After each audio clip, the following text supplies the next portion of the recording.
بسم الله الرحمن الرحيم وبه نستعين. السلام عليك أيتها الصديقة الشهيدة المكسور ضلعها المظلوم بعلها المقتول بلدها. Brothers and sisters, Assalamu alaikum.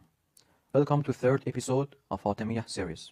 All of us know what happened with Lady Fatima Salamullah alayha and Bani Hashim Ali, assaulting the house of revelation, burning down the door, leaving her between the door and the wall. Some of people said, let's keep the past in the past. Why do we talk about this event or some events which occurred against this blessed lady about 1400 years ago? Is it necessary to talk about this issue or not?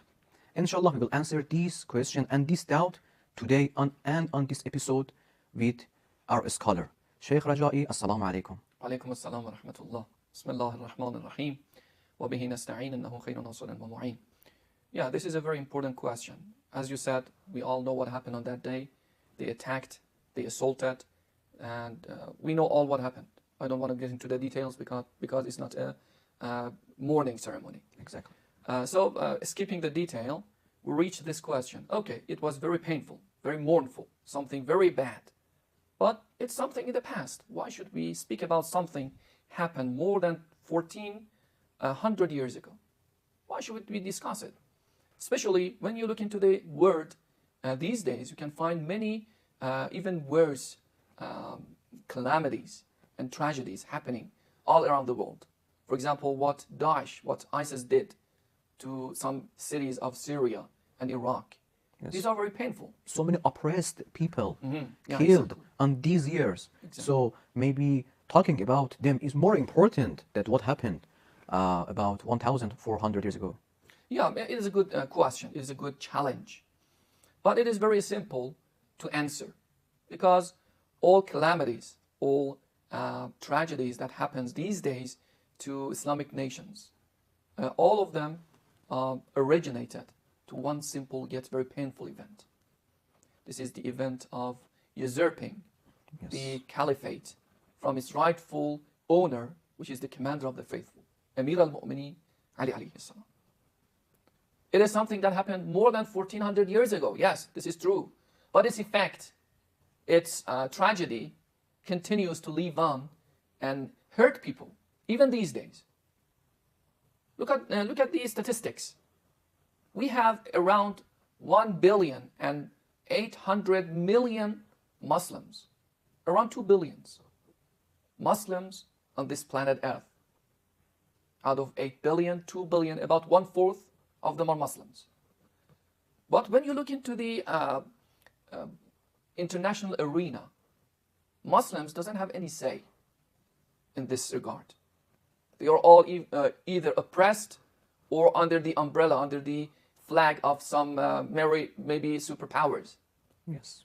We have around more than 40 Islamic states, Arab, non-Arab, or Muslims which are in minority in Christian countries, in Western societies. All these big numbers, but without any powers. We have an organization which is called the UN. We all know about it. The United Nations, which is organized, which is built right after the Second World War. But you cannot find any Islamic state which is maybe effective in this regard, in this organization. To gain the right of Muslim countries. Exactly. We don't have anything. We don't have any special power. For example, when you look at in this United Nations, this UN, it has a very important subsidiary part which is called, if I'm not mistaken, called Security Council. Out of these 15 states which are the members of Security Council, 5 of them are permanent members. And most of them are Christian. One of them is communist, and the other is Orthodox. He is also Christian. 4 Christian countries and 1 communist country, and non-Muslim. None is Muslim.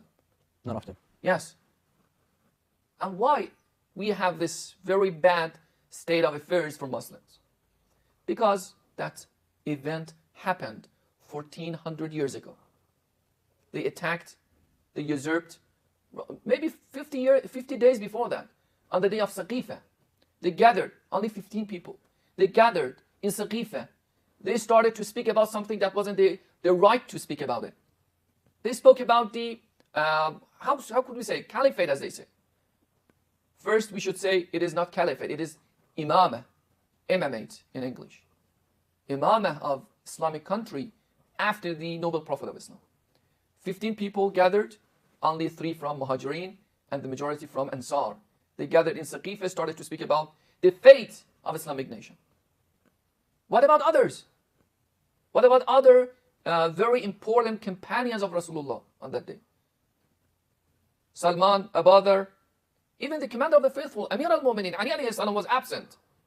They even themselves stated this part. Where is Ali? We are speaking about the the rulership. We are speaking about the rulership of Islamic nation after Rasulullah. Where is Ali? We all know what happened on the day of Ghadir.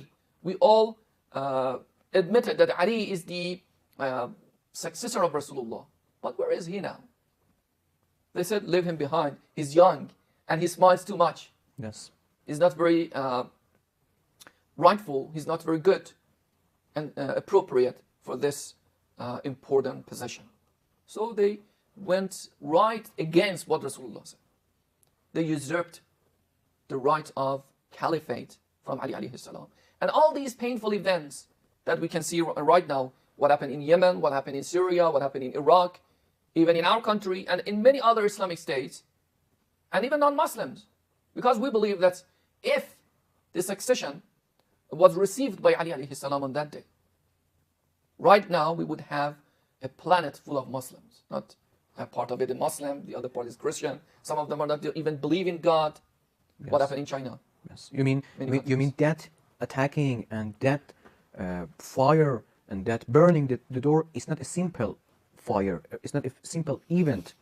That's the start of deviation, and that it caused these things and this deviation on the Islamic countries. I think that's the reason that's the answer that we can.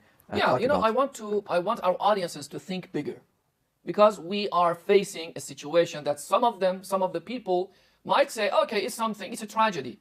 Let's just mourn it. Yes. And let's just not think about it.